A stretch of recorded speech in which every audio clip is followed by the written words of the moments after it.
Someone dropped in the comments our first week, they said that, Flash looks like to be a kind of a reset for the DC universe, which I agree. It does because they're using Flashpoint. Flash is just not a strong enough, I don't feel, character to base all of this stuff on. You don't put the Batman in a Flash movie. Right. You put the Flash in a Batman movie.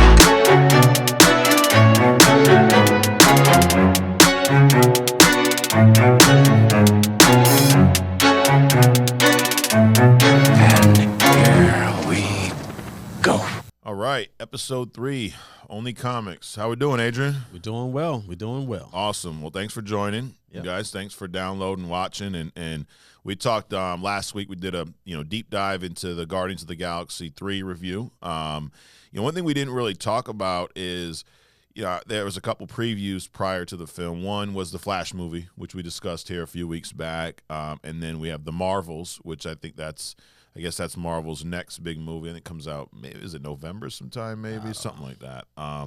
We talked about the Flash movie, but, we were talking the other day about this, and you said it feels like it's like 2 different movies, right? Right. Well, actually 3. I mean, you got Kara, from Superman. Yeah. Then you got, Batman. Yeah. And then you got the Flash. Right. Flash is kind of like a sideline to these other characters, right? So...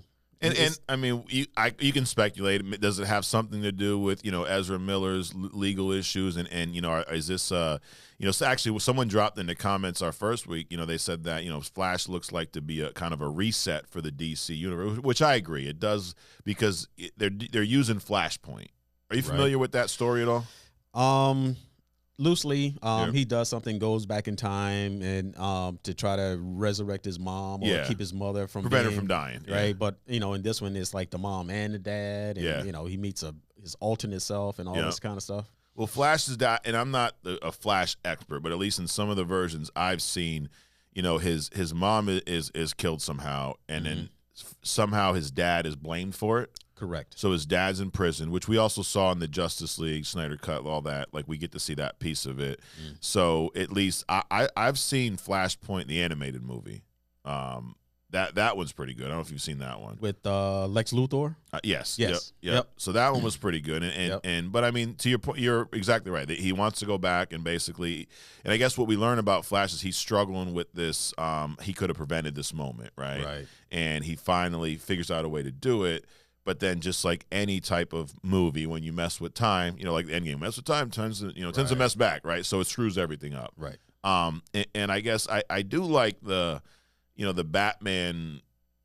It's just hard because I don't remember them being in the comics like much together. But I guess it's like with Marvel, how they kind of shoehorn Tony Stark with Spider-Man as like his mentor.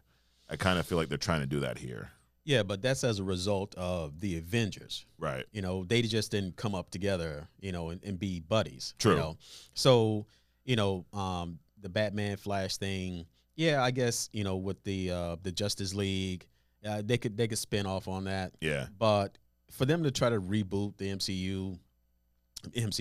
DCU with the Flash is just not a strong enough, I don't feel, character to base all of this stuff on. You don't put the Batman in a Flash movie. Right. You put the Flash in a Batman movie. Yep. So that was, and then to bring Kara in, I'm interested to see how they're gonna. It looks like because there was a Superman cartoon, right, where it was I think it was the Red Sun. Yeah. Russia found Superman first, and they kept him in a prison, like a box or something, so he couldn't. So he came out all skinny. So it looks like they're gonna kind of do something like that with Kara, where they kind of maybe find her. Yeah. And she comes out because she comes out in some kind of medical robe or something. Right. In the first couple of scenes. True. So, but I just don't. I don't know. It'll be interesting to see. I don't think it's going to be that interesting though. Yeah. And it does seem like it may just be a cheap way to reset everything, right? Because Flashpoint does kind of reset the universe. Right. But again, Flash is not a strong enough character for them to put that kind of effort into. I guess that's why Batman's there. Batman's there to save it, absolutely. Right. So I mean, I don't know. I like, at least I'm torn on the Batman inclusion just because Michael Keaton's the main Batman. We talked about this a few weeks ago. It's like, dude, come on. What's with the resurrection of all these old dudes, man? I mean, they got so much more talent out there. They could, even, what's his face, from the last Batman, Ben Affleck. Ben Affleck. Even that was a stretch to me. Really? So they're gonna come out with the Red Hulk, Harrison Ford. Even in Shazam, not Shazam, the Black Adam. What's his name? Even though I loved him as James Bond. Oh yeah, Pierce Brosnan. Pierce Brosnan. I mean, they could have had so many other people. So now they're gonna bring back Beetlejuice. You know, for the Batman. Right. Just let him die. I know. Like I loved him in the Spider-Man: Homecoming as Vulture, as that older. Sure. Like that was great. Sure. But yeah, I'm not really. I don't need to see him as Batman. And I love Batman, and it's also that Batman character for me. That's that Tim Burton universe, which is completely different. I mean, we have the man Penguin with the fins. Like Catwoman is like supernatural. Like I love that movie. Batman Returns is one of my favorite movies of all time. But I don't know that I need to see that with this Flash. But so I mean, and again, you don't add the Batman to a Flash movie. Yeah, it just doesn't work for me. Yeah, it's why it feels like a Batman movie. We've not even seen it yet. So I guess we'll see. It comes out. I think that's next month, a couple weeks from now. So we'll be reviewing that here. Yes.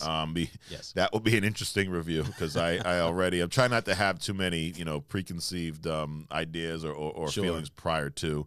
And then hopefully, like last week, you were talking about the smelly. Hopefully, you don't sit next to somebody smelly this time. So, dude, I don't know. That was interesting. Yeah, it happens. But so we saw that. We saw there's a lot of previews. I mean, it seemed like some stuff not comic related. Just seemed like a lot of good movies coming out. And then we had the Marvels. Yeah. Now, were you a fan of Captain Marvel, the movie, the first one? Brie Larson? No. Yeah. No. She was. First of all, I've never seen. Captain Marvel, Carol Danvers. Yeah. I'm used to the Kree, Captain Marvel, actual Captain Marvel. Yeah. Not even how they portrayed it in his latest Captain Marvel, where the old lady was Captain Marvel as a pilot. Yeah, they changed that too. Yeah. That was garbage. Yeah. But now you got this Brie Larson character. She's intense all the time, which, whatever. But it just wasn't a good fit for me. Yeah. I'm also, besides the Kree Captain Marvel, I'm used to Monica Rambeau. Yeah. Louisiana Rambeau as Captain Marvel. Those are the Captain Marvels that I'm used to. Got it. So this Brie Larson character was just, from left field to me. Yeah. So, I mean, the first movie, I was torn. It was okay. I mean, I enjoyed it, but I also was like, why do we have this right now? Right. We almost didn't need it, we talk a lot about like just the needless origin stories, and I feel like that was one of them. I don't know that we needed that. Well, even, she showed up late in the, what was that, the last Avengers movie? Endgame, yeah. Endgame, she comes out the sky. I mean, she took out the ships, but ultimately she was useless. Yeah. So there was no reason to even, ramp her up from these previous movies to have her come in to be ineffective against Thanos. Because I feel like they do this so often. They create these characters with these massive power sets. We kind of saw it with Adam Warlock, and they have to figure out a way to nerf them to fit the story. Right. And they did it with Warlock, where he's a 5-year-old. Right. And with Captain Marvel, there was no explanation for why she's nerfed. Like, she was crazy. Like, shouldn't she have came and just wrecked Thanos? Now, I know he used the Power Stone and hit her with it or whatnot. Right. But it's like they needed to do that to explain why she can't just come here and take over. And that's they backed themselves into a corner with that. She should have came down, and instead of attacking the ships, her first strike should have been a hatchet to Thanos' face. Right. Just out of the blue. Yep. I mean, but of course the movie would have been, 13 credits, seconds long. Right. But she's Captain Marvel is that, or Marvel, however you want to pronounce it. Yeah. She is that powerful. Right. But then she, they go toe to toe with Thanos, and then the upset. Yeah. So useless. Yeah. I did like in that battle though when he headbutts her and it does nothing. Like we do get to see that power, but I'm also it's the issue they had with Vision. In Age of Ultron, Vision was power level like through the roof, right? Mm-hmm. And then we get to see like in Infinity War, one of Thanos is like just mingling, just comes in and stabs him with this, thing. He didn't see it coming, and now he's damaged for the whole movie. It's like, really? Like he went from being here to here. Mm-hmm. It's just they backed themselves in the corner with these Superman level of power sets. Everyone doesn't need to be the most powerful. Right. So we get in this movie. Looks like we got Captain Marvel, Carol Danvers. We have Ms. Marvel. Yep. Right. Who we talked briefly last week. I enjoyed that series. So did I, surprisingly. But definitely, I love the beauty of it. I loved how they portrayed the culture. Yeah. And it was just an overall very well done series. Right. And I think that was one of my favorite parts of it was the culture, because that's not I don't know a lot about the Muslim and the Pakistani culture. Like I've not dug deep into that. We don't see that on screen much, right? I just hope that they don't do with the culture, because they has a couple of scenes with the culture part with the girl, pulling the thing from over her face. Yeah. I hope they don't do with the culture what they did with the comedy relief in these movies. Too much of it. Yeah, too much of it and just destroy it. Right. But it seems like we're gonna have Ms. Marvel, Captain Marvel, and then you mentioned Monica Rambeau. We have the MCU's version of her, which we were introduced to through WandaVision. Correct. Which out of the three, I'm more excited about her character. Absolutely. Because to me, she's the most authentic, but she's also portrays into. So when I talk about character casting, she looks like the Captain Marvel that I'm used to from the comics. Yeah. And so that's the attraction to me to her playing that particular character. Right.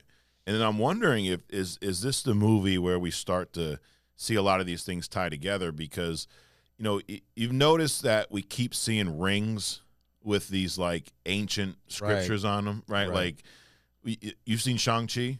I have not seen it, but I saw the commercial. I saw a part of it, and it was all about the rings. Yeah. Like their origin, how this guy, some ruler, got the rings and he ruled forever or whatever. Yep. So, I saw a little bit of that. That's actually that's a good movie. That movie doesn't get talked about enough because it was released like still during COVID, where no one went to the movie theaters. Right. But that was one of the better movies of I guess Phase 4 that doesn't get talked about a lot. But I think that was the first time we see these rings, and then there's all these different like we've seen them in, I want to say, Doctor Strange. I think there was some parts when he's in this different dimensions where we see these same rings. We've seen them. We've even seen them in The Last Guardians. So you remember that planet with all the brain matter and all that shit. Right. There was some of those. There were rings around it. Now it was covered in this stuff, but there were some, like one or two of those rings where I saw those same type of scriptures on there. Okay. And I want to say in parts of Loki with He Who Remains. Now he's Kang, so we Kang. You've not seen Ant-Man, the newest one. I have not. There's a part where they're in the quantum realm and they get to some type of area where Kang is at and where he's trying to basically where his throne and all this crap is, and it's also surrounded with these rings. So we keep seeing these, and then Captain or Ms. Marvel's her little bangle thing, is kind of like a bunch of rings, and it has some scripture on it too. It's like a more like a bracelet, because there's another bracelet. I forget who wears it. There's another, I think maybe a villain. Yeah. That wears the other bracelet from that. Oh yeah. But I think even the male Captain Marvel, his Kree bands, maybe or bracelets, maybe do something for him as well. So I think something's going to tie in, at least in my opinion, is with these weapons for this phase, right? This saga. The first Infinity Saga was all about the stones, and I feel like these, the 10 rings from Shang-Chi, the bangle, bracelet, whatever. There's all these different artifacts, if you will, that I think they're trying to tell us something. So maybe this movie is where we start to see how these things tie together. I don't know. Right. And it seems like it's one of those body swap movies, which is probably going to be fun, but also I don't know how serious this movie is going to be. Right. Now, are you looking forward to this one? Or? I won't say looking forward to it. However, it looks like a good movie. Yeah. It looks entertaining. Yes. You know, I'm going into it actually with more anticipation than I did actually Guardians, the last Guardian. So. All right.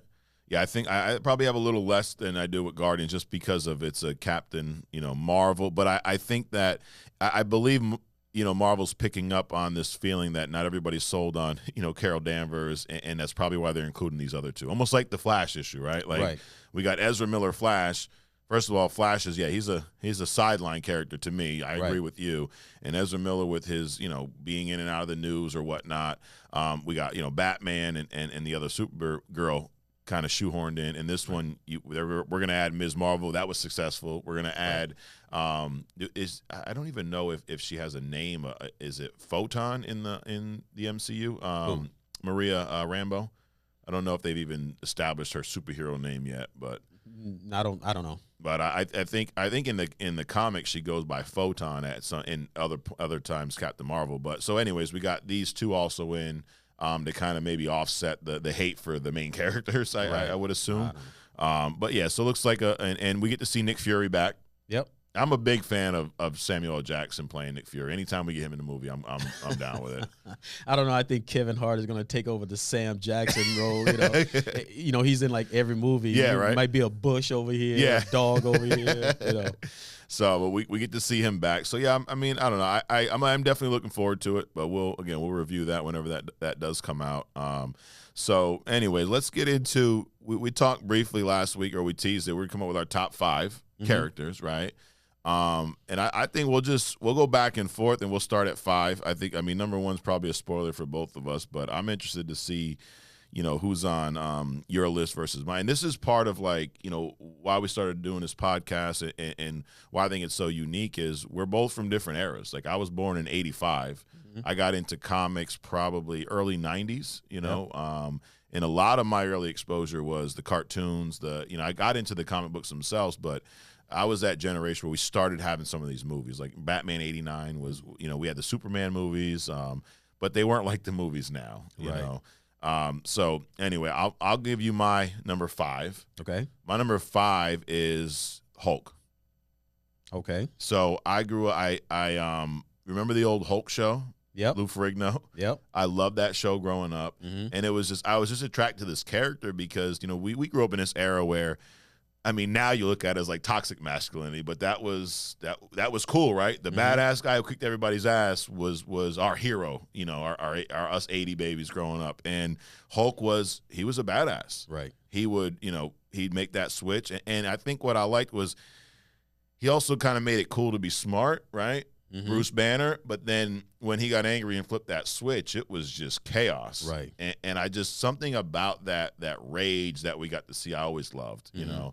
And I never dug, real deep into Hulk comics, but whenever he was in something, I was always curious to check it out. And then we get to see these movies, so I'm thinking like going back, I never saw the Ang Lee Hulk, that one that came out in like the early 2000s. But then we got the Edward Norton one. Right. And I wanted to like this movie so bad. Yeah. Because it was the second MCU movie, if you remember. Right. We came off of Iron Man, which I didn't know much about Iron Man, and I enjoyed the movie. And now I was thinking, dude, Hulk was going to be better because, it's Hulk. Right. And then we get it, and it was just like, ugh. I wanted the movie to be good too. I like Edward Norton, and he actually embodies the Bruce Banner. He did, yeah. The skinny, kind of lanky, you know. So that part was cool, but then the transformation just killed it for me. Yeah. So I like I said, I mean, I wish they would have done the Thanos CGI. Yes. Back then on the Hulk, like they did on Thanos. Yeah. But yeah. Edward Norton was the best Hulk I think portrayed. I'm not feeling the new guy. Mark Ruffalo, no. Yeah. No, he's something else. Yeah. But not the Hulk. I got used to him, and maybe it's just because, I'm a big Hulk fan in general, but when we've Avengers, that was one of my issues with it was him. It was because it was so soon. We just saw this guy as Edward Norton, and now we get him replaced. But I throughout the MCU, I always loved his appearances. And I miss the Rage Hulk, like the one who's out of control. Right. Now we get I'm not a huge fan of Smart Hulk. It was okay in Endgame, but then like we get to the She-Hulk series, it shit kind of ran its course, man. Like, how do you feel about that Smart Hulk? I agree with you. Well, because he's no longer the Hulk. Yeah. He's this watered down hybrid. Right. You know, and there's no point for him. Right. You know, because there is no Hulk equals Rage. Yeah. You know, when you don't want the Rage, you got the Bruce Banner. Yeah. The vulnerable, you know, blah, blah, blah. I do like how they've evolved the Bruce Banner storyline in that. Yes. You can't kill even Bruce Banner because even at death, Hulk instantly shows up and takes over. Yep. So he's like, you know, swallowed, you know, pistol barrels. He's dropped, you know, all kinds of things. I do like that part. Yeah. But the smart Hulk, no. No, like it made sense for the Endgame movie, but after that, I was like, I wish there was a way we could just go back, you know? Right? Because that was part of the allure to having him in these Avengers movies, because like at any moment he could lose his shit, and like Age of Ultron, one of the best scenes was when, you know, he snapped. I think Wanda put some type of spell on him, and he spazzes the hell out, and they're down in Sokovia, he's tearing shit up, and then Tony has to call for the Hulk Buster. Like, that was a badass fight, right? But or the Thor Hulk fight on the helicarrier. Yes, you know that was yes, that was a cool scene right there. You know. Yep. Yeah, and so I definitely like Hulk's portrayal in the first Avengers movie, but I think my favorite my favorite portrayal of Hulk that I've seen anywhere is Thor Ragnarok. Yes. You know, when they get that fight with, because I thought that's where you're going when you said the Thor fight, but the one in the helicarrier was awesome. Right. It was a good kind of like teaser too for this one, right? Yep. In the Thor Ragnarok one, they're in the arena. Yep. I'd like to see like a Superman unleashed like that. That's when I say, you know, just take off these caps off of these guys, like the Superman, like show them their true power. Yeah. You know, they actually had a tune, Superman Unleashed or something like that, and you know they spotlighted all these new superpowers. Yeah. But at the end, he pussied out and did what he normally does, like the Batman. I can't kill kind of a stuff. You know, I want to see that. If you can get a Superman with a Hulk kind of script, just even if, you know, they put it in a different universe, on a different planet, whatever, just let this dude go. Yeah. I mean, come on. Right. That would be awesome. But you're right. We get to see a little bit of it in Ragnarok, because we're at this point, last time that we saw Hulk was Ultron, Age of Ultron, and he looks back and he realizes like everyone's scared. Like he realizes what he did, and he's like embarrassed, ashamed, and he's like, you know what, I'm leaving. Right. And he just bounces, goes off to Sakaar, I think is the name of the planet. And, you know, Thor shows up, and he's like, he's now, you know, in captivity. He's got to fight, and all of a sudden it's Hulk. And he's like, you know, he's the king. He's a champ. That's what the Collector was calling. Not the Collector. God, who's it? Jeff Goldblum's character. Yeah. But anyways, I loved him as a character. And you know, he fights Hulk, and initially Thor's like, oh shit, like he's a friend from work, I know him, like, and he's like, and he starts calling him Bruce, and I love it. He's like, no Banner, only Hulk, and he just snaps. Like that was great, that whole fight. But that also showcased Thor's power too. Yes. So, which is awesome. Right. I like that part too. Yeah, because you're right. We get to see there's almost these caps on him all the time, and I mean, he didn't have the hammer; it was crushed. And I think that's part of like when he first realized, like, oh, I don't need the hammer. I'm Thor. Well, actually, it's interesting now that I'm thinking about it. The reason that those two are in the arena, because when they created the Hulk, they were like, so who could overpower Hulk? Yeah, because the madder he gets, the more his power grows. So they came up with the Thor character in that, well, the only person or entity that could defeat a Hulk is a god. Yeah. So Thor was kind of created as the next level, you know, power wise. To be able to defeat the Hulk, and then they put him in the arena together. Yeah, so that was a cool. That was Dude, a cool you know how many times I've gone back and just watched that scene. You know, just when I'm bored at night. But yeah, and wasn't it? I mean, the early, like the first Avengers comics, wasn't Hulk essentially the villain? Like he was. Yeah. They were trying to contain Loki, whatever. He gets him stirred up, and they try to contain him in a nutshell. Right. Which is what originally was going to be the plot for the first Avengers movie. and then they changed it. Originally, that's what they were going with. Because if you remember the early post-credit scenes, I don't know if it was in Iron Man or the end of Hulk, but I think it was the end of Hulk. Tony shows up, and Ross, the general, the one guy who died there now replaced with Harrison Ford, right. Thunderbolt Ross is there, and he's kind of like, hey, we need to talk about this Hulk problem. So they're making it seem like he's going to be, and then obviously they changed it to, Loki and the whole army and deal. But so Hulk's my number 5. Who's yours? I would say my number 5 is Captain America. Okay. So, I was born late 60s, and so I'm growing up like in the 70s, and Captain America, they had a show like the Hulk, in the 70s, and the attraction then was, first of all, that's kind of like one of the first superhero characters you see. Yeah.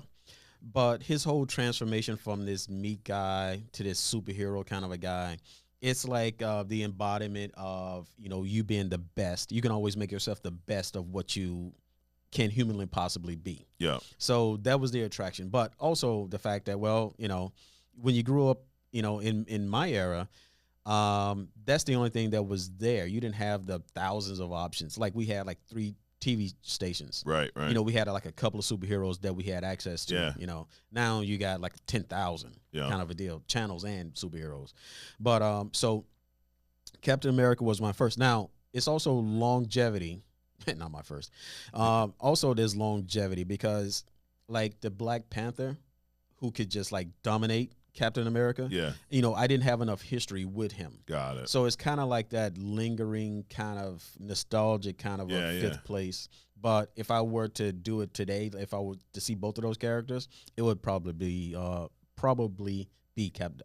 Panther. Really? Number 5. Yeah. Got it. So you're going with Cap or Black Panther? Cap. So Cap's number 5. Yep. And how do you feel about Chris Evans playing Captain America? I think he's he's one of those characters where he's the embodiment of that individual. Yeah. Like Robert Downey Jr., Iron Man, Hugh Jackman, Wolverine. You have these iconic actors playing these characters, and it just works. Yeah. And you don't want to see anybody else playing those characters anymore. Right. So Chris Evans definitely did a good job, but then he rode off into the sunset too. Yeah. Now I think I look at the MCU, and we've had a handful of trilogies, right? Iron Man has 3 movies. Yep. Thor has now 4.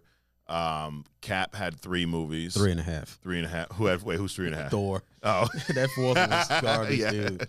Yeah, 3.5. I think that because Cap's not on my list. He's not one of my favorite, and actually, he has become one of my favorite MCU characters. Okay, and I didn't when I first heard they're coming out with the Captain America movie. I was just like, why? Like, but I never got into the character. Interestingly, they thought that about Thor. Yeah, when those movies were coming out, like Thor, it's like creating a Flash movie. It's like, right? Why? Yeah, exactly. But that's how I felt about Cap. But I will say now, dude, I think that Cap has the strongest trilogy of all these original characters. Right. Because if you think about they progressed each one. Like the first one's actually a really good movie. Yep. Did you like that one when it first dropped? I did. Yeah. I did. It just did it for me. It connected all the dots. Yeah. I was glad that Chris Evans got out of the Firestorm portrayal, and that was just a bad. Fantastic Four was just the way they did that is just like he was wasted there. DC does any movie. Yeah, exactly. Just bad. Yep. So that one, and then we get into Winter Soldier, which I love. Oh yeah, that's a great movie. Yep. And then one of my whenever we rank all of these movies, you'd be very surprised at how high I place Civil War. That's one of my favorite MCU movies of all time. I love that movie. I think it's the best mix of everything that Marvel does well. I think there's a lot of good set pieces. You got the airport scene, which is it's a phenomenal fight between the two of them. Right. The emotion behind it. And it's one of those movies, we talked about this a few weeks back, where they change certain things from the comics, but they make sense. Right. Like Bucky killed Tony Stark's parents. Right. I don't think that happens anywhere but that movie. Right. And it added so much emotion to it, because I remember thinking now I guess it's kind of hard because it's more of like an Avengers movie, right? Like it's like Avengers, 2.5 versus a straight up Captain America movie. But I loved everything about. They introduced Black Panther. Yep. You know, so I think of the MCU, he's got the strongest trilogy. Mm-hmm. Now, you being a Black Panther fan almost more now, right? How did you feel about the way he was introduced to that film? And they fought a few times in there. It made sense, and it made sense that they would fight. Yeah. So I like the introduction. Yeah. And again, at this point, I'm still, you know, who is this Boseman guy? Yeah. You know, because I had never seen him before. And of course, you know, since Black Panther, you see him in all kinds of stuff. He had an incredible range. He did, yeah. You know, of acting, and you know, unfortunately, you know, that happened. Yeah. But yeah, so that was a great introduction for him. It made me actually anticipate the first Black Panther. Yeah, absolutely. Yeah. And actually, I don't know if you remember this, but that is when I found out you were in the comics. We were at an office, you know, different company, right? And you know, you do IT. We show up, and I was talking to someone there. I think we were talking about a recent Marvel movie, and you start talking about Black Panther. I didn't know a lot about Black Panther, just outside of just reading him in other, you know, Marvel does these event comics. Sure. So like I've seen him in that, but I've never gone through his origin. And I remember you were telling me like about his power set and how he essentially is stronger than Captain America, does everything Captain America can do and better. You know, so I remember you being a fan of him early on. Right. Plus, another thing that people don't talk about with Black Panther is his wealth. They talk about Tony Stark because he shows it. Yes. But this guy owns a nation. Right. With the most advanced technology in existence. Yeah. So they don't talk about that part though either. No. So which is another reason that, you know, I'm more attracted to him now moving forward. So Captain America, Black Panther, probably fifth. Got it. When before we move on to fourth, so during Civil War, watching that movie, whose side were you on mentally? Were you on Iron Man's side or Cap's side? I like them both. Yeah. But I definitely saw both sides of it. Yeah. I was just looking for a good fight. Yeah. And a resolution. Got it. Because it's like, you know, in any good, strong relationship, sure, you're going to fight, but the understanding at the end is that we're going to resolve. Yeah. You know, and come to some kind of understanding. So I wasn't rooting for one or the other. Got it. The fight scenes were cool. Yeah. And but I knew it was going to end, and I just didn't want them to be.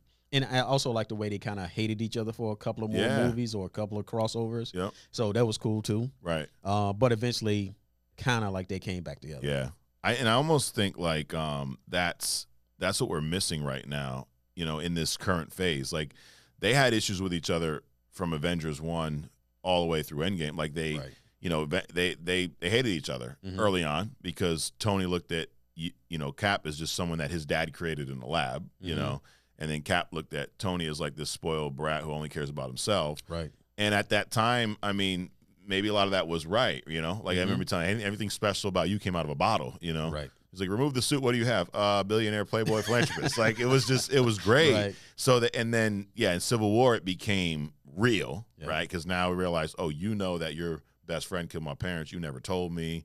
And then, you know, Tony went and signed the Accords without him. So now I would have felt, I felt more on Cap's side just because I appreciate the fact that, like, Cap's just going to do what's right regardless of what everyone else thinks. And I think that's what kind of helped me, like, why I love the MCU Cap so much, and I was not a big fan of that character prior to, because in any situation, doesn't matter what's going on, he's going to do what he believes right. Right.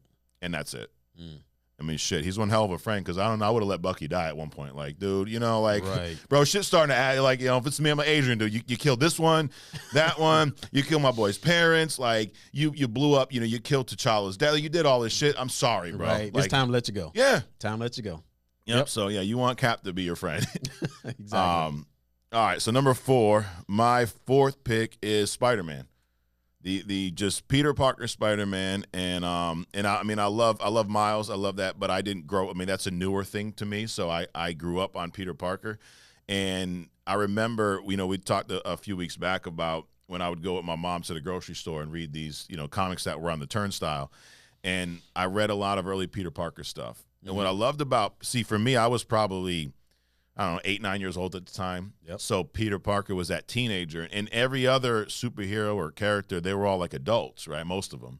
But Peter Parker was that high school kid who just, I loved how nothing ever went his way. You know, and you brought this up about the current version where he kind of seems like Iron Man just basically helped him out the whole time. Like, but Spider-Man's usually that guy or Peter Parker's that kid who everything that could go wrong for him goes wrong. Right. He's a genius, but no luck with the ladies. He gets bullied by his kid Flash in all different iterations, but then when he puts on this suit and has this power, he's kind of it's an escape for him. Right. And I always loved that, how did you feel about Spider-Man? Like when were you first introduced to him? Were you a fan of his? Or? Well, Spider-Man was one of those characters that's kind of always been there. Yeah. It's kind of like I don't remember learning how to cook. I just remember being able to cook pretty much all my life. Yeah. So Spider-Man, I don't remember exactly when he came in, but he just kind of came in with everybody else kind of a deal. And there was also that attraction to the intelligence, number one. Yeah. Not really relatable because he was a kid, but I mean, he did go through a lot of struggles. Yeah. And one thing that they don't do is talk about how intelligent he is. Right. Now, of course, he's not like a Tony Stark level or T'Challa's sister level and all these other guys, but he's up there. Yeah. But they like today, this Tom Holland Spider-Man, they make it seem like Tony Stark is the reason that he has access to technology. That's not the case. Right.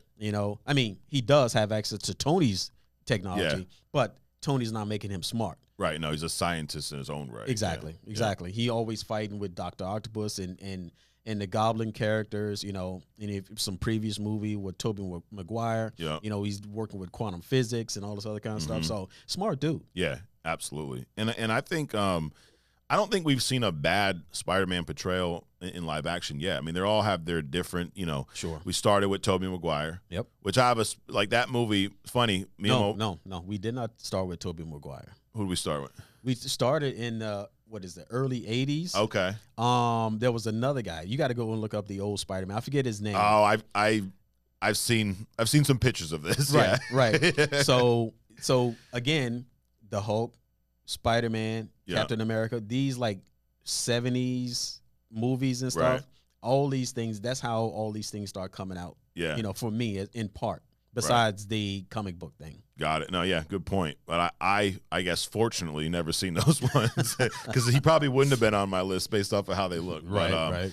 But we see that first Spider-Man trilogy starts with Tobey Maguire, who I thought, I think he did a great job. I think he embodies Peter. I think I definitely like this version, Tom Holland, better. But at the time, it's all we had, right? And I mean, I thought it was great. And for me, that was actually, I was like 15, 16. I think it was 16 when that came out. Me and my wife were dating in high school. That was our first date, Spider-Man movie. So I was like, shit, if she's going to go see Spider-Man movies with me, I got to marry this girl, right? But, we go check out that movie, and I definitely, I thought that at that time, because all we had at that time was these X-Men movies were current, right? We had the 2000 X-Men movies, which at that point, I think we had like one of them. And then the Spider-Man comes out. Spider-Man, I love that first movie. I think of the three, I would go with the second one. It's probably my favorite, Spider-Man 2 with Doc Ock. That definitely took it to the next level. But that first Spider-Man, I just got a special place for that one just because of it was, it was drastically different from the tone of the X-Men movies. Right. I love X-Men as, should I got the shirt on.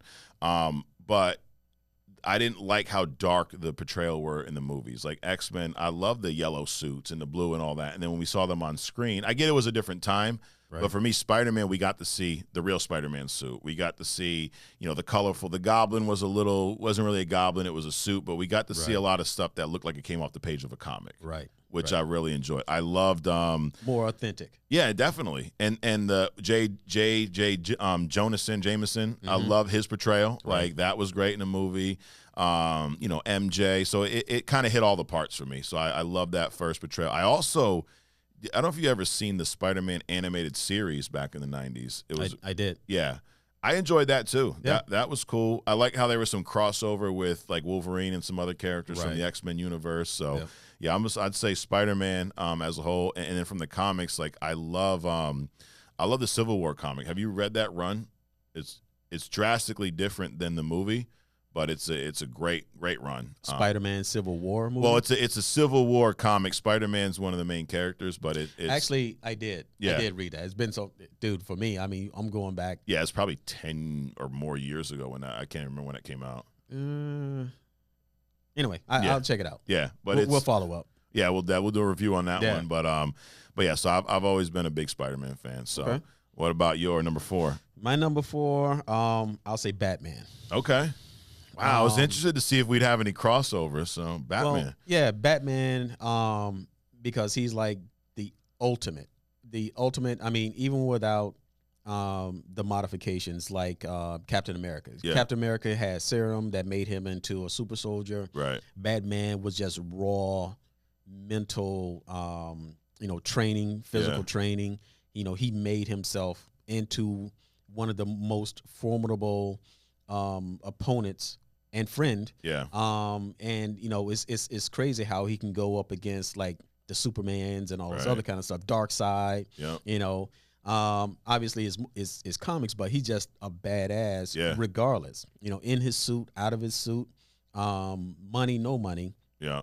He's just a badass character. So, but the reason that he's at 4 is because that whole no kill thing. That bothers you. Yeah, it just, and it's not about the killing. It's just about the mentality around it. I mean, how many times you gonna lock up Joker and he gets out of Arkham? Right. How many times you gonna let the Riddler go? How many times you gonna do this and how many times you gonna do that?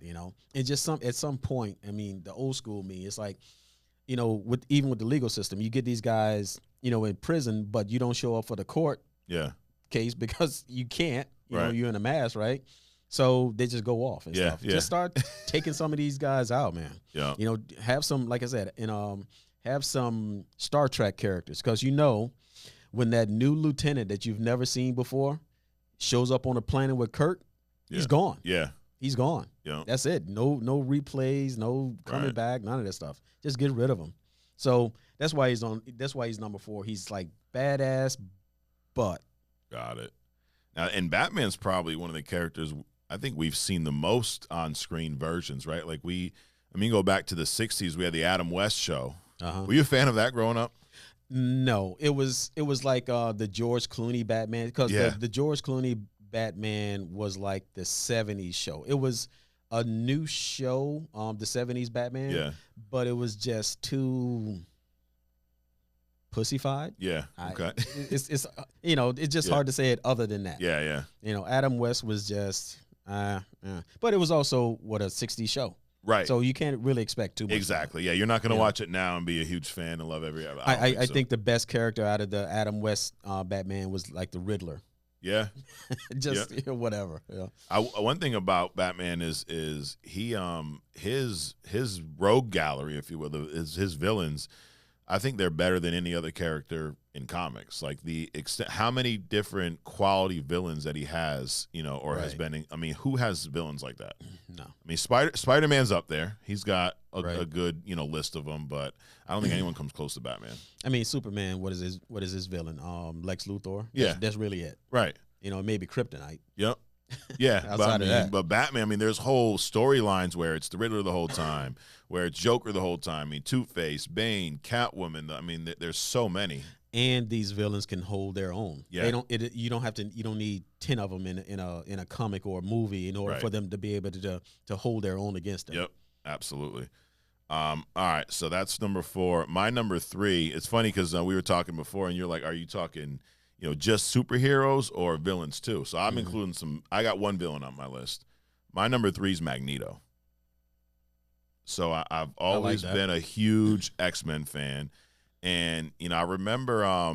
So in the '90s, the animated series was huge, right? Mm-hmm. And a lot of the X-Men comics and stories are Professor X and Magneto clashing, and I've always loved their dynamic, their relationship, and I remember. I don't know if you remember this, but Pizza Hut in the 90s, they used to have this thing where you read so many books, you came in and you got like a certain credit for shit at Pizza Hut. And something that they had there was they had X-Men cartoons on VHS. It's funny, last week you were talking about straight to DVD. So they had VHS tapes. So if any of y'all are young, there are these big-ass cassette tapes we would stick in a VCR, and that's how we watched our content. It was not HD. It was not 4K. It was you could barely see it, but they would release a couple episodes on these tapes, but the tapes had some, like, they were like director's cuts. They had some interviews and stuff. So they had an interview with Stan Lee, and I was probably, I don't know, 9, 10 years old at the time, so I didn't understand. I didn't get the analogies or the metaphors that the X-Men were. Like, if the way Stan Lee explained it was, the mutants and Professor Xavier. Professor Xavier was basically a Martin Luther King type figure for the mutants, right? Because they were oppressed, they were looked at as a certain way because they were different. He was the advocate. But he was like the MLK advocate, and then Magneto was like Malcolm X, right? Who's violent, who will go to any means possible, right, to protect. They're fighting for the same cause, they're just going about it in a different way, right? And that was so intriguing as like 8, 9 years old. That was so cool to me, that concept, right? So I got that, and I've just loved Magneto because we talked about this last week with villains where you get their plight, right? You understand their fight. I got Magneto's fight, and there was definitely times, dude, in comics and the animation where I'm like, Professor X, who I love, would also irritate the shit out of me because he was so, like, he would never fight the humans. Right. Now now Magneto, I think, went extreme with it, but he's always been one of my favorites. Okay. Now his power set, I love the idea. I don't know. I'm assuming Stan Lee probably created Magneto, but I love the ability to manipulate metal. Which he's like the one person that Wolverine just can't run through. Right. One of my favorite, speaking of going to the grocery store and reading comics, one of my favorite comics I read at the grocery store was The Fatal Attractions. I don't know if you remember this line of comics where they were X-Men comics and there were some offshoots that tied in, but they had this holographic card on all of them on the front cover. I remember that. And in one issue, Magneto rips the adamantium from Wolverine's body. Yep. And as a dude, you would have when I think that was our equivalent to Iron Man dying in Endgame as a kid. Right. Because, dude, we went to school and, like, did you see this issue? Like, he takes us, what's going to happen to Wolverine? Is he going to die now? Because it was like a cliffhanger. Right. Do you remember when that came out? Yep, I remember that. That was dramatic. Yeah. Because it just, there's a whole storyline behind Wolverine and adamantium and all this other kind of stuff. Ultimately, it kills him. Yeah. But, yeah, that was a powerful moving thing. Yeah. So... And it's like it's not common to see because the whole idea of these, it's an ongoing story, right? So no one really dies forever, and that no one really changes dramatically. It takes a special type of event to see stuff like that. So we got to see it in that. So yeah, Magneto's my number 3. Okay, I mean, definitely a powerful character. I mean, the fact that he can even manipulate people's body based on the iron content in their blood. You know, that's badass. Yeah. So. We were originally talking about top 5, I guess, superheroes. Yeah. But then we just opened it up to characters. So that kind of changed my top 3 a little bit. Okay. So my top 3, speaking of Wolverine, is Wolverine. Okay. I like the berserker aspect of it. Yeah. I like that, he says what's on his mind. Yeah. But he's also, and besides the berserker thing, he's also very compassionate. Yeah. He's very family oriented with the X-Men and so on and so forth.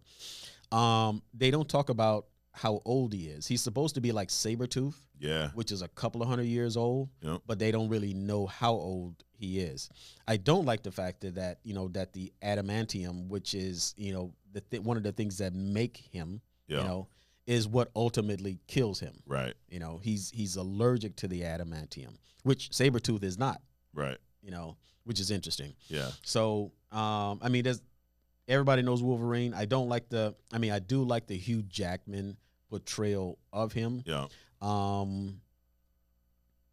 I don't think there's not been a Wolverine before Hugh Jackman, right? No, okay. No, he was the first and only. So far. It's going to be kind of hard if they come up with something outside of him. I think Star from The Boys would be a good portrayal of him because of the size and just the way he looks. What about Tom Hardy? No. I don't like Tom Hardy as Venom. Yeah. I don't. I just don't feel him in the roles that he's been put into. Yeah. So I know they threw his name around. Yeah. I'm glad they're actually bringing back Hugh Jackman as Wolverine. Yeah, for Deadpool 3. For Deadpool 3. That's pretty cool. Yeah, so absolutely. My number 3 is Wolverine. Well, my number 2 is your number 3. My number 2 is Wolverine. And the same. I remember when I first saw the X-Men movie, the first one, and part of my intrigue was like, I want to see who's Wolverine in this, and I was not impressed. Right. Because if you were to go back, I mean, Hugh Jackman just looked like he wasn't jacked. He just looked like your average guy who was in decent shape, but he didn't look like Wolverine. And then the height bothered me because in the comics, Wolverine's what? Freaking 5'1", maybe? Right, 5'1", 5'4", something yeah, like that. He's tiny. Right. So we got Hugh Jackman who's like 6'3", but then I think he did a great job of embodying that character. Right. So after a little bit, it no longer mattered to me that he wasn't as jacked as Wolverine. He didn't, look exactly the same size, but he just portrayed, it came across on screen. Right. I always loved a lot of things that you shared about Wolverine. Same thing. He was an animal. He was not afraid to get his hands dirty. Like at any moment's notice, he'd fight anyone, even if you were on the same team. Right. Like, did you watch a lot of the X-Men animated series when that came out in the 90s? I didn't watch a lot of them, but I've seen, because with animation, and I call them cartoons. Yeah. But animation sounds good. Yeah. But because I differentiate between anime and cartoons. Okay. So the cartoon stuff, I did see some of it. Yeah. But I'm really into art. Yeah. Been drawing pretty much all of my life until I discovered computers, and then art kind of went by the wayside. So how comics look in the books and on the screen affects whether or not I'll watch it. Got it. So the animation art wasn't up to par to me. So I saw some of them, but not a lot of them. But even in that series, there's a lot of times where, like, he's ready to fight Cyclops. He's ready to fight Gambit, and they're on his own team. Like, he just, what he believed, and he stood by it, and he didn't give a shit about what you thought. And to your point, he just spoke his mind. I want to fight Cyclops, and I don't even, I'm not even on the team. He's just a dick sometimes. He is. He's an asshole. Yep. But you also mentioned how he was caring. Like, in that series, he takes in Jubilee almost the way he does with Rogue in the movies, right? And to see that soft side of him, like, he has that balance, And then I agree, the berserker rage, like, right. I think my only issue with that is we didn't really get to see that until Logan on screen. Right. We saw some bits and pieces, like, I guess if you go to, X2, when Stryker and that whole crew, when they infiltrate the X Mansion, and he attacks a lot of their, like, minions, you get to see some of it. Right. But it isn't until, the end of Logan where he's about to die and he ejects himself with that, whatever the shit was, and he fucking loses it in the woods. Like, I love that part. Well, I wish they would, the reason that people love Wolverine is because of that berserker mode. And it's sad that they waited, all these movies later. And because some of these characters, man, they have to be in that frame of mind for like 5, 10, 15 years. Yeah. You get tired of that stuff. Right. Always having to keep your body up to par, things like that. But it's interesting that you brought up Rogue, because her and Storm, if we had like a 6 and 7, Rogue is another very unappreciated in the movies and in the comics character. Yep. She can literally touch anybody and take their powers. I know. So that's up there. That's level 10 kind of powers there. Right. Yeah, I think, that's what I was struggling with too, putting the list together. I'm like, I almost want to just pick all X-Men, because, like, there are some of my favorite Marvel characters are in the X-Men. Right. And I think that's what one of the things that when they do finally introduce them to the MCU, I think it will change the game, because we've not really seen them at that level yet. Right. We saw the Sony X-Men movies, there were some that were okay, some were great, some were pretty bad. Like, I love X2. X1 is pretty good. X-Men 3 Last Stand is atrocious. Right. Like, one of the worst movies I've ever seen in the comic book world. And then X-Men First Class I liked. Days of Future Past is one of my favorite X-Men movies. But then we start ruining shit with Apocalypse and Dark Phoenix. Like, it's sad to me that as good as a comic Dark Phoenix was, we still have not seen a proper, and they've tried it twice. Right. The best Dark Phoenix story we've ever seen is in the X-Men cartoon, as you put it. Right. But they did a great job in there. Like Phoenix would have been on my list if we were going 7, 8, 9, absolutely. 10. Absolutely. But I also think they undervalue Storm too. Yes. I mean, her powers are like Thor level. Yeah. Yep. being able to manipulate all the elements and stuff. Yeah. I mean, without the strength, right? You know, she's got all of his powers pretty much. Yep. And if you ever get past the art style, a lot of the stuff you're talking about, they show you in the cartoon. Yeah. They like Rogue is the centerpiece. I mean, there's so many times where she saves the day with stealing somebody's power and whatnot. But and I mean, Storm, you get to see a lot of Storm leading the team at times, which they're actually, I don't know if you knew this, but X-Men 97 is a series they're coming out with where they're picking up where that old X-Men cartoon left off. Oh, yeah? And they're doing it in an updated style, and it's going to be on Disney+. I think they pushed it back again. And they got a lot of the original voice actors, too. I think it'd be interesting as like kind of like a short series, the Storm T'Challa interaction. Yes. You know, because they get married, I think. Yeah, they do. Or they have some kind of relationship. Oh, they would be interested. Yeah, in some comics, they're married. Yeah. Yep. That'd be a great, great deal to do. So that's Wolverine's my number 2. What's yours? So I bumped out Reed Richards. Okay. Because we brought in all the characters. Because to me, Reed Richards, Tony Stark, they have, you know, similar things. But so I would put Victor Von Doom, Dr. Doom, as my number 2. Wow. Yeah. Doom is just badass. Dude. Yeah. He just comes out of the wilderness riding a bear. I mean, there's one comic I saw. He just, the way he runs Latveria, his ability, he studies the mystic arts. Yeah. So it's not just his mind. Right. It's not just his technology. It's not just his money, but also the magic component too. Yeah. I mean, and he's formidable to anybody. He creates clones of himself and sends them out into the world and let his androids do official business in his stead while he's off doing something else, either in some dimension doing something, and he goes up against like interdimensional gods and stuff. I mean, he just does not care. Yeah. It was one reality where he met himself and then killed himself because his self was too soft. I mean, this dude is just but he's not like a what was the Guardian of the Galaxy? The guy. High Evolutionary. High Evolution. He's not like High Evolutionary, like insane. Yeah. You know, off the cuff. But he's psychotic. Yeah.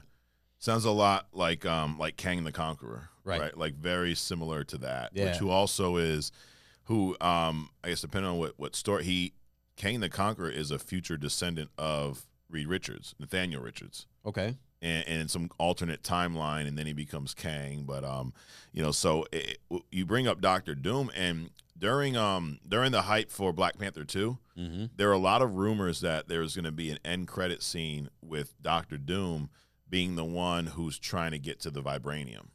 And I wish they did, because there's been rumors about him being part of this phase. But I think that'd be a great introduction, right? Because he's the guy, like you said, he's out to kill anyone. He don't give a shit. He's powerful. He's always looking at ways to increase his power or whatnot. And getting his hands on some vibranium would probably change the game for him. Well, he did, because his armor is also made out of vibranium. Right, that's right. So he got it from somewhere. Yeah. So if this is his intro, maybe this is when he gets it. Like, I mean, we could see that in this multiverse. Who knows? But I'd be okay with that. Yeah. Actually, out of the Fantastic Four movies, the guy that played Victor Von Doom, he was in Nip Tuck or whatever. Okay. That guy, he played a good Doom. Yeah. Even though they didn't get into the character with the suits and all this other kind of stuff. That's right. You're talking the first time they tried Fantastic Four, right? Yeah. Yeah. All right, and then so that was your number 2? That was my number 2. My number 1, no surprise to you, is Batman. Yep. We talked about him. That's why I tried to stay quiet when you were going through it, because it's my number 1. And I mean, just maybe due to my era, part of it, because growing up in the 90s, Batman was everywhere. Right.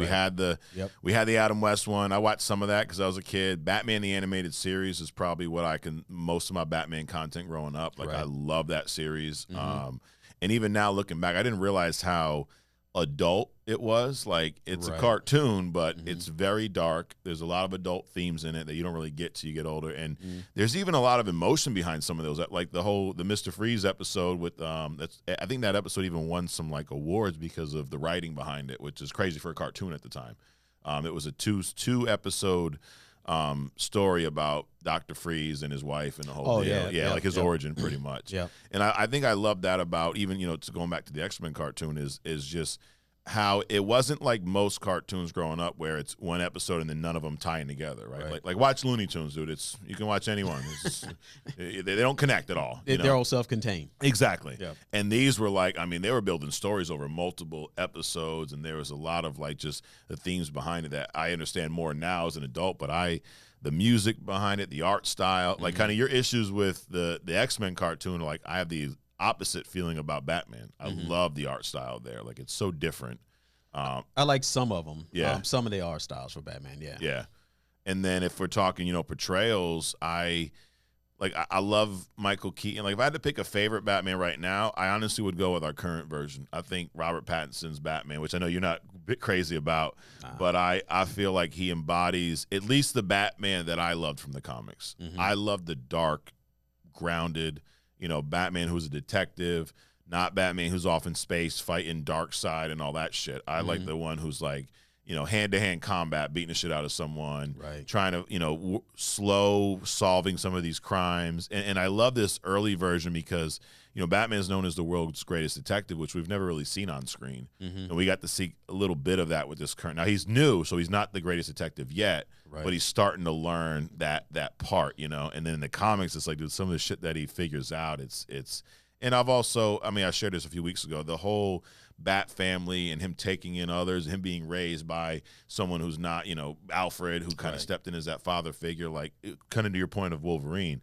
But Batman's a hard ass, though. Oh, absolutely. Like, he ain't going to tell you he cares about you. Right.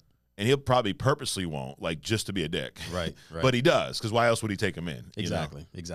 It's funny you talk about some of the, this Robert Pattinson version of Batman, him being young and not the greatest detective. I remember a cartoon where he went back in time and he was actually observing himself. Oh shit! And with Robin, yeah, I think it was the Damian Robin, right? Okay. And so he goes back and they're watching the early Batman talking about I am the night, and Damian looking at him like, dude, really? Yeah. Batman's like, shut up. Right. How do you feel about Damian Wayne? Dick. Complete dick. Do you like him as a character, though? I do like him as a character. I think he brings rekindles some things from Batman, because I think Batman is kind of, he's older, a little bit more seasoned, but he's not that raw Batman that that we like. Two reasons why Batman was my number 4. The whole I won't ultimately do the ultimate justice to you. The Riddler keeps coming back, the Joker keeps coming back. But the other thing is that, he's a smart dude, but he's got a lot of money. But if you see, have you ever seen Batman Beyond? Yeah, a little bit. In the future, he's an old guy now, and he recruits this other guy, other kid, which turns out to be either some kind of blood from him or whatever. He actually groomed him in the background. Yeah. I'm like, with access to all the money that he has, with access to all the universes he has in whatever, why did he not figure out how to clone himself? Right. Why didn't he stay young to some degree? So that was always in the back of my mind. He needs Rocket to come in and figure it out for him. Right. He's just it's like something that he never thought about. As much as he even says to himself, he's not even Bruce Wayne. Right. Bruce Wayne is the mask to him. I agree. Batman is the man. Yep. So with all that level of thinking, why didn't he? You would think that his ego would step in at some point and be like, listen, I want to be around forever if I can. Right. Because Superman, he's going to be around for thousands of years. Right. Simply because of the way he ages. Yeah. That's a great point that he's not figured that piece out. And I love that you said that Batman or Bruce Wayne's the mask. That's a common question among Batman fans out there. Definitely. And I'd be interested, anybody watching, what's your take? I view it the same way. I view Bruce Wayne's the mask, and Batman is the real person. That's who he is to his core. Right. It's like he gets to put the mask on to hide his face to avoid the whole public knowing who he is, but he gets to be him. Mm-hmm. I think there was even a cartoon about that or something. Yeah. About people when during self-talk, who do they think that they are? Right. And everybody was surprised that Batman was like Batman. Yeah. Or it was a meme or something. It was like Superman, who are you? I'm Clark Kent. Wonder Woman, who are you? I'm Diana. Batman, who are you? I'm Batman. Yep. Yeah, but it's so Batman. Like, right. And you know that's part of why I like this the current film. And what I loved about it was just that progression, because in the beginning of the film, like, even he doesn't even say I'm Batman. He says I'm vengeance. Right. And he's out for vengeance. He is out. But it makes sense, right? We talked a few weeks back about the whole how many times we're going to see the Waynes killed, right? But if you dig deep into that, he's 8 years old. His parents are brutally murdered in front of him, and of course he's going to want some type of revenge. And then he turns himself, to your point, into this like elite person, like the elite physical specimen, the best he could be physically, and he's there mentally as well, and with the tech, with the money. So he wants to then take revenge and do everything he can to prevent that, and he goes at it from a violent way in the beginning, which would make sense. And they're like, you know, one of the biggest critiques, well, he's all depressed and moody. Your parents were shot dead in front of you at 8 years old. Right. And you believe it was your fault because you left the theater because you were scared of the damn movie, you probably would be a little screwed up too, right? And you know, then you see by the end of the movie, he's now like, you know, my job is not just to be out for vengeance. My job is to be a hero for Gotham. Right. And his focus kind of changes, and because at the beginning of that movie, he's not a superhero. Right. He's a guy who dresses up in some armor and kicks the shit out of people. He's a vigilante. Exactly. Right. Yep. And I feel like he dances that line of vigilante, superhero. He bounces back and forth. I do like the fact that, I mean, as soon as he meets you, he finds out everything about you. Yes. Like he tracked down Superman, you know, when they first met. You know, found out who he was and where he lived and everything. He knows everybody's name. Yeah. And he knows everybody's weakness. Right. There was actually a cartoon about that, where somebody broke into the Justice League's computer system, and they stole Batman's his database of how to get rid of all of the Justice League. You know, so Flash just keep it moving. It's a movie, right? Cartoon movie. Yeah. Yes. Yep. So that was badass, and everybody was pissed at him, but he was like, you know, I'm going to stand by what I did, right? And somebody needs to, you know, keep a watch on you guys. Yeah. You know. Yeah. So. And then, I mean, if you in some of the stories, when Superman comes back as this, you know, Death of Superman comes back as like the black suited Superman who spazzes out. Yep. I believe Batman's insight helps him figure out how to fix this, how to get him back to where he needs to be. You know, or even like Batman versus Superman, it's based off of the Dark Knight Returns, that fight. But why we're able to see a 50-something-year-old Bruce Wayne hold his own with Superman because he's got him figured out. Right. It's that old, you know, that running debate of like, you know, Batman is just a regular person, but then the Batman fans like, well, with enough time, he can beat anyone. Right. With enough preparation, he can beat anyone. Right. You know. But he also knows that Superman isn't going to kill him. Right. True. So there's that. Yep. So he outsmarts him. Yep. Exactly. It's a competitive edge. Exactly. So that's my number one. Yours is? My number one is Iron Man. Yeah. He relates to me, again, the intelligence thing. I always thought I was kind of an egghead when I was little. Yeah. You know, I would sit down in the middle of the floor and draw and design planets. Yeah. You know, from the core all the way out. Okay. Like back then it was like steam plants, power plants. Yeah. So the Earth's core of my planet the core of my planet was a bunch of steam engines with a bunch of like you know, like I would not only would I design the planets, I designed like the androids that would take care of the different layers of the planet. Like each layer coming out was a different type of, you know, people or citizen. And then the external was completely covered by glass and all this other kind of stuff. But then, you know, the older you get, you learn about money. Right. Right. And that there's not enough money on Earth to create another planet. Yeah. So now my ideas get smaller. So I start designing cities sitting on top of inactive volcanoes that get the power from geothermal. I design all these microbots. I design some drones. I like to think before they really came up with drones. Yeah. I thought about this system where you could send out, because I was in the Navy, right? Yeah. You think about down airplane pilots. You can launch like a missile, a swarm of drones. Yeah. To go and recover this guy, right? One is bigger than the others, like 10 of them. Mm-hmm. And the one drone actually picks up the pilot. The other drone's job is to protect that primary drone, like a queen bee and, you know, worker bees. And the other drones had, like, of course, missiles and guns. And, you know, at the end of the day, if they needed to, they could pop up and sacrifice themselves and all this other kind of stuff. So that kind of drew me to, like, the Tony Stark kind of a thing, you know, the super intelligent, but, you know, then had the money, And when I first saw Iron Man, of course, his origin was, I think it was Vietnam he got caught in. So it was like a different era when he first came out. But the premise is the same. You know, he got captured. He had to break out of that, and then he came back and started his own thing. So adversity, he was human because, like, you know, the actor, he was also, like, you know, an alcoholic, things like that. So those levels of adversity. But it was really the intelligence and the tech that drew me to him. And he just comes up with some badass stuff. Yeah. You know? So you found him through the comics because he wasn't in shows and shit back then. Comics. Got it. So you and what's funny is, like, I remember when they announced the Iron Man movie, I heard of Iron Man, but I was never a big Avengers comic fan. Like, I did not read Iron Man comics. My Marvel stuff, I was heavy X-Men. That was my X-Men, Hulk, like we talked, Spider-Man. Sure.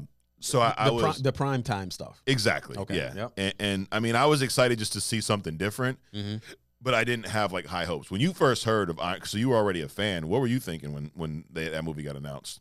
I had, by that time, I mean, I'm 10, 15, 20 years into Iron Man. So I didn't have high hopes, but it just turned out to be a good movie. Yeah. Because I'm at a point now where I can only be disappointed by the movies. Right. Either I'm, like, going to fall asleep in them or I'm going to get disappointed in them. Yeah. I mean, I don't really have any expectations, but when it is a good movie, it's a good movie. Yeah. You know what I'm saying? So, but I liked all the Iron Man movies, the last of them, not as much as the first. Right. Because, you know, you can only do so much innovation without a good storyline. Right. So that's why I'm big on the storylines now. I don't care what it is. Yep. Give me a good storyline, and I watch it time and time and time again. Yeah. And I already know how you feel about Robert Downey Jr. You've said that several, like, he is, and I agree. He embodied that role. Oh, absolutely. Yeah. Absolutely. I also think that movie saved his life too. Yes. You know, because he was a mess. Yeah. He was a mess. It's so funny too how or ironic, I guess, how Robert Downey Jr.'s life, a lot of the stuff he's gone through parallels some of the stuff Tony Stark's dealt with in the comic, like the whole Demon in the Bottle, you know, comic, which I've actually read that story. Yep. See, my issue with a lot of these Iron Man stories is your issue with the X-Men cartoon, just the way it looks for me, because those are the older. I mean, those are what, the 60s, 70s, maybe, a lot of those stories. So when I got into Iron Man, Fantastic Four, X-Men, I mean, the art was just, I mean, you had John Byrne drawing this stuff. Yeah. I mean, it just looked fantastic to me, you know. And I based every comic off of kind of like that style of artwork. So to the point where even it rolled over into anime. Yeah. There's only certain types of anime that I like. I mean, you got to have full shading. Right. You know, I'm like Ghost in the Shell kind of anime as opposed to Naruto or whatever the hell it is, that kind of stuff. Gotcha. You know, the Earth Mover or Windbender or whatever that is. I don't like those one or two shade kind of. Yeah. I like that full in-depth kind of character. So that's also part of my experience with, you know, the Iron Man. Also graphic novels. Yeah. Like Conan. Yeah. I mean, because we had kids, you know, coming up to school with these books that were these full graphic novels that were black and white, but they were probably twice as big as a regular comic in size, you know, width and height and thickness.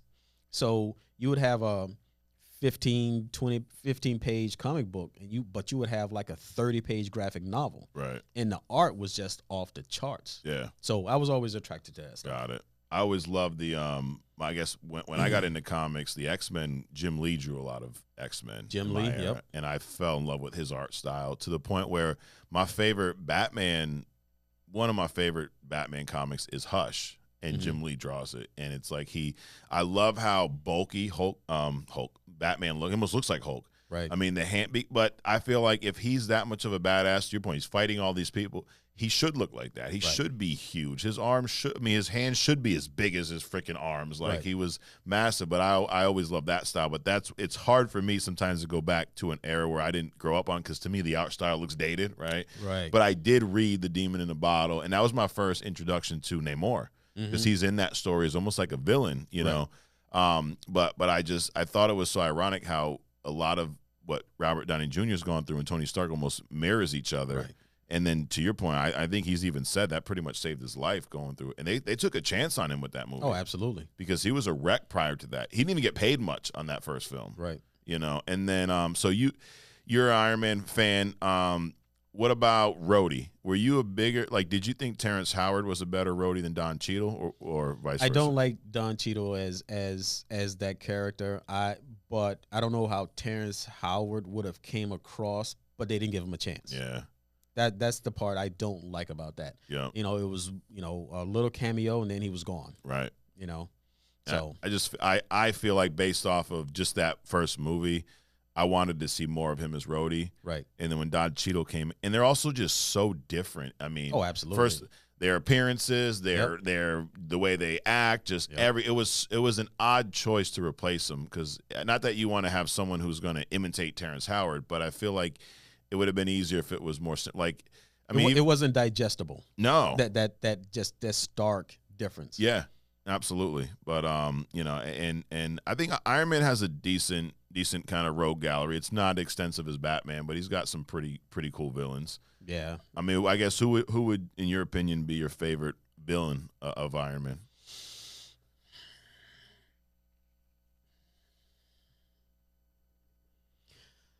Even though he's not a true villain, I would say Namor, because Namor is really the only person that can go toe to toe with him. Right. You know, because Iron Man can always come up with a different suit to defeat, you know, whether it's, you know, EM stuff or strength or I mean, he's got a suit for everything. True. You know. But yeah, Namor's a savage. Namor, yeah. Well, not the second Black Panther Namor. So yeah, you're not a fan of that. I didn't even like him when I saw the commercial. I didn't even see him fully on. Yeah. I saw him coming out the water, and I'm like, that looks like Namor. I hope that's not Namor. Yeah. And of course they fucked it up. Yeah. So, which is funny. I enjoyed him as Namor, but I'm not I didn't have the extent to, I guess, knowledge of Namor prior to. So I was Namor was just badass. Yeah. You know, he's a prince of this. He's like Aquaman. You know, he has his own kingdom. He's like one of the first mutants. Yeah. He's aged. He's very old. Yeah. And he's like Batman, and like he just takes ownership of whatever it is that he decides to go after, and he'll fight anybody. Yeah. Friends or foes, because of what he believes in. Yeah. And this portrayal of this guy of Namor and Wakanda Forever it was disappointing at best. Got it. Right. Last question before we wrap up. If our number ones fought, Iron Man and Batman, who wins? I'm going to pick Batman because I'm biased. Of course. Yeah. I would ultimately pick, you know, Iron Man, but I think their skill levels, the tech that they have, it would probably be a draw. Yeah. Okay. I think the one advantage for me is I don't know that Tony Stark knows how to fight like Batman does. He has the machinery, but combat-wise, I think Batman's got him. Oh, absolutely. Absolutely. Batman's a savage. He's been trained by Al Ghul. I mean, come on. Yeah. So in also Batman has also other types of training. He didn't just stop at, you know, combat training. Right. You know, Iron Man, he had to be coerced into some kind of, you know, without the armor training. So I definitely agree with you on that. Yeah. But I also think that Tony isn't, no pun intended, in-game kind of a guy. Yes. He'll take Batman out if he has to. Yeah. So, but outside of that, that's a good point, because Tony would kill. Yeah. Batman so at least I think he would. Yeah. You know, but Batman, he'll stop at some point and go through all this other kind of stuff. But Batman would definitely have the upper hand on him, because he'll know that he's the enemy before Iron Man would even think about Batman as an enemy. So yeah, absolutely. Well, this was fun. I like doing these lists. We'll definitely do more of this. But thanks for joining me today. Absolutely, guys. Thanks for downloading and watching. We're 3 weeks in. We'll keep pumping these out once a week. So appreciate the feedback, the comments. Keep them coming. And if there's stuff that you want to see us cover, hey, throw it out there. We're open for suggestions. I mean, we're coming up probably in 2 weeks. I bet we'll be 2 or 3 weeks. We'll be reviewing the Flash movie. And then we'll come up with some other cool fun lists. And one of the things that in October. So you ever read The Long Halloween? No, I haven't. You seen the movie? Cartoon movie? No. that is one of my all-time favorite Batman stories. So I know we're a few months out, but I'm thinking October we review it and go through it here. Okay. It's a great story. You get to see a lot of Batman's rogues, villains, rogue gallery in this story, and it's one of those like essential comics. So I'm just throwing it out there in advance. So October we'll be reviewing along Halloween. A lot of stuff in between then, but guys, appreciate the feedback, the support. Adrian, thanks for joining me here, and we'll be back at you next week. We'll see you.